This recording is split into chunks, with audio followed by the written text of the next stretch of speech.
তোমরা সবাই হচ্ছে এখন থার্ড সেম, তাই তো? প্রজেক্ট আছে, আমরা সবাই জানি। তোমরা তাতে কেউ আসো না, একটু পড়ো, ঠিক আছে? আর অবভিয়াসলি তোমরা জীবনে উন্নতি করলে, আবার এই উন্নতির ডেফিনেশনটা নিয়ে অবভিয়াসলি তার মানে এই নয় প্রচুর টাকা রোজগার করা বা বিরাট কোনো জায়গায় যাওয়া। তোমরা জীবনে ভালো থাকলে আমরাও হবে ভালো থাকবো।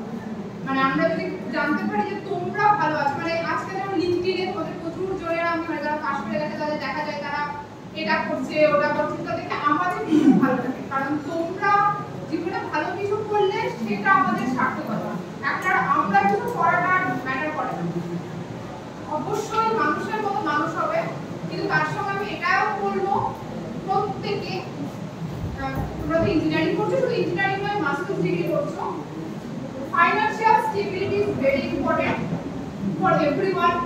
Financial stability does not mean earning a huge amount of money, but is able to take care of yourself and if it is your family. So সেই amount টাকা প্রত্যেকে রোজগার করার চেষ্টা করবে যাতে তোমাদের financial stability থাকে। সেটা থাকলে জীবনে যে কোনো সময় যে কোনো ডিসিশন নেওয়ার ক্ষমতা থাকবে। ভালো থাকো, ভীষণ ভালো থাকো।